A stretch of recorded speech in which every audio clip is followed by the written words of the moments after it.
Agriculture, तो किस तरीके से वो एनिमल को पालने लगे थे और एग्रीकल्चर उन्होंने कैसे स्टार्ट किया था। उसके बाद है second, special skills and various occupation.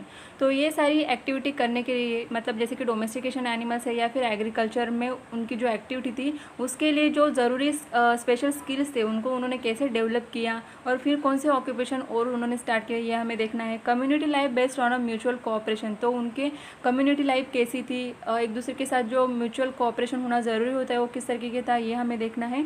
उसके बाद है स्ट्रक्चर ऑफ हाउसेस, उनके हाउसेस जो उन्होंने बनाए थे उसका स्ट्रक्चर किस तरीके का था।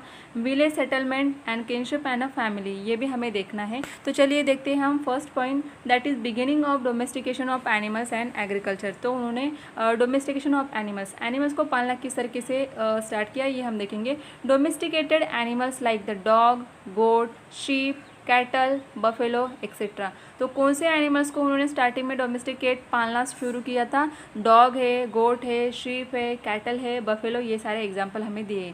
Are useful to man in many ways, तो ये सारे क्या थे, उनको यूज़फुल थे क्योंकि इनको क्या मिल रहा था, गोट है या फिर शीप है, कैटल, बफेलो, इनसे मिल्क मिल रहा था। और डॉग क्या है, उनकी रखवाली कर सकता था, इसके कारण उन्होंने क्या किया था, ये सारे एनिमल्स को डोमेस्टिकेट करना स्टार्ट किया था।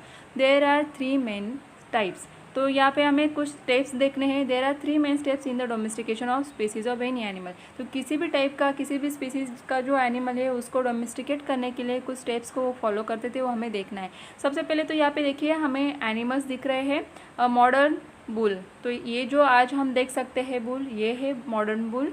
और reconstruction of the ancestor of the modern bull, तो मॉडर्न बुल का जो एंसेस्टर, पूर्वज जो थे बुल, वाइल्ड बुल, तो ये इस तरीके से दिखते थे, लेकिन इनमें इवोल्यूशन होने के कारण अभी ये कैसे दिखते हैं, इस तरीके के मॉडर्न बुल दिखते हैं।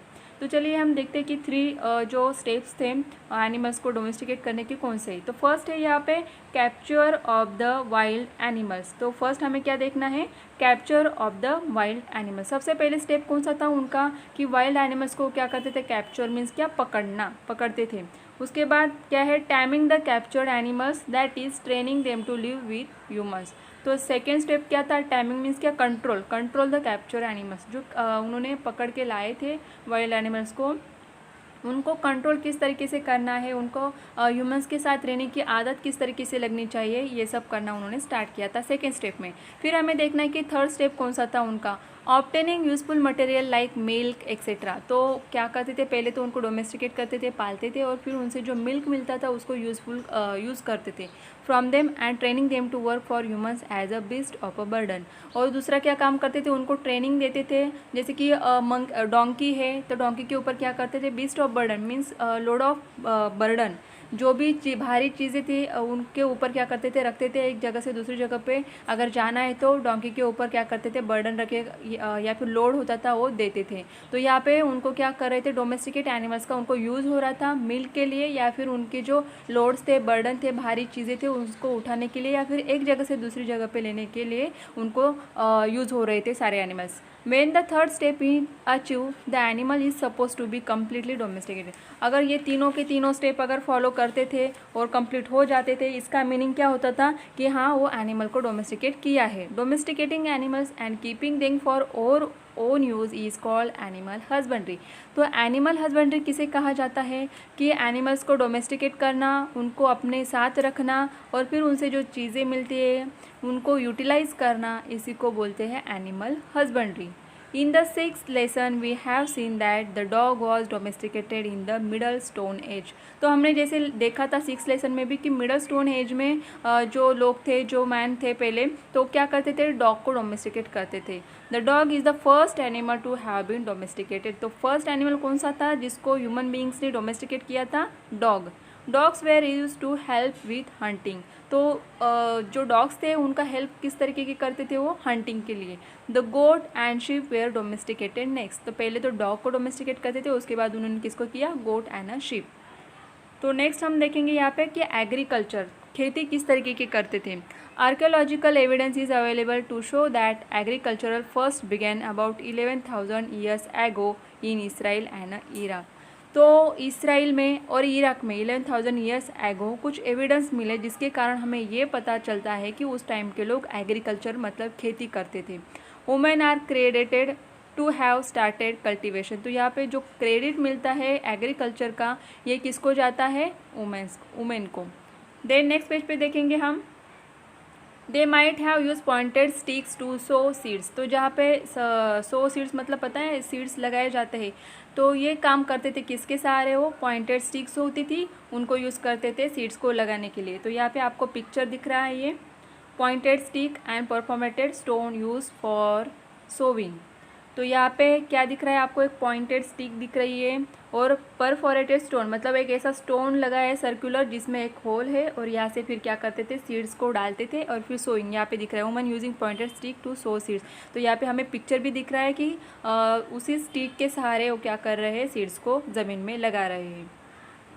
उसके बाद हम देखेंगे women in some tribes still sow seed by this method. तो आज के भी कुछ जो वुमेन हैं, ट्राइब्स मतलब कि आदिवासी कुछ ऐसी वुमेन हैं जो आज भी इसी स्टिक से क्या करते हैं? सीड्स लगाने का काम करते हैं। यही मेथड आज भी यूज़ की जाती है कई जगह पे। In order to help dig deeper into the soil the stick was weighted using a perforated stone.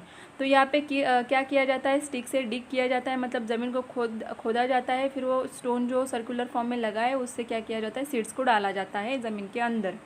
उसके बाद यहाँ पे आपको दिख रहा है plug pulled bye bullocks Egypt. ये कहाँ का पिक्चर दिया है हमें? इजिप्ट का दिया है, जिसमें बुलक्स क्या कर रहे हैं? प्लग जो औजार होते हैं, जो टूल्स होते हैं खेती के लिए यूज़ किया जाता है, वो हमें यहाँ पे दिख रहा है। देन हम नेक्स्ट देखेंगे, in the previous lesson we have learn that people had to stay in one place because of the nature of a agricultural work. तो हमें प्रीवियस लेसन में पता है कि लोग क्या करने लगे थे? अभी एग्रीकल्चर एक्टिविटी उनको आने लगी थी, काम आने लगा था, तो एक ही जगह पे रह के खेती करने लगे थे। Agricultural production increase considerable after the plug pulled by the animals. तो एग्रीकल्चरल प्रोडक्शन इंक्रीज़ हो चुका था, जो भी वो ग्रेन्स लगाते थे इसमें काफ़ी सारी इंक्रीजिंग ऑर्डर दिख रही थी हमें, या फिर वो क्या कर रहे थे? ज़्यादा से ज़्यादा ग्रेन प्रोड्यूस कर पा रहे थे, किसके कारण? प्लग उन्होंने क्या किया था? यहाँ पे फाइंड आउट किया था। तो plug pulled by animals came into use. तो यहाँ पे उन्हें ये समझ में आ गया था कि हम एनिमल्स को यहाँ पे यूज़ कर सकते हैं प्लग्स को खींचने के लिए। Agricultural become the main source of livelihood. तो यहाँ पे जीने के लिए या फिर खाना खाने के लिए उनका जो मेन सोर्स था, ये क्या बन चुका था? यहाँ पे एग्रीकल्चर।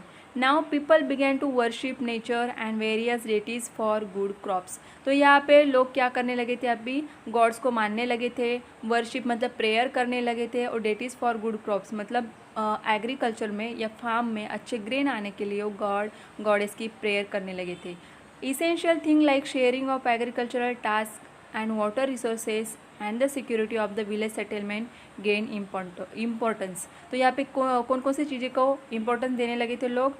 शेयरिंग के लिए, जो भी चीज़ें एक दूसरे को शेयरिंग करनी चाहिए एग्रीकल्चरल टास्क में, वो शेयर करने लगे थे। वाटर रिसोर्सेज थे, एक दूसरे के साथ शेयर करने लगे थे। और विलेज सेटलमेंट जो है उसकी सिक्योरिटी के लिए क्या देने लगे थे? इंपॉर्टेंस देने लगे थे। people in the village settlements establish some rules and a custom to manage these things।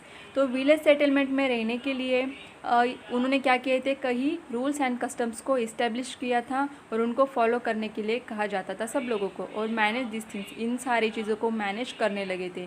दस a social system based on agriculture came into existence. तो इसी टाइम से क्या हुआ? सोशल सिस्टम फॉर्म होने लगी, एग्रीकल्चर जो थिंग थी वो क्या होने लगी थी? बढ़ने लगी थी।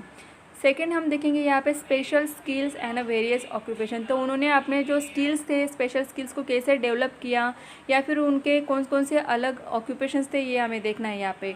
इन the times before agriculture people obtain food such a meat fruits and a root by hunting and a gathering. जैसे हमने पहले देखा कि लोग फूड किस तरीके का लेते थे? मीट खाते थे, जैसे कि एनिमल्स को हंट करके शिकार करके उनको खाते थे।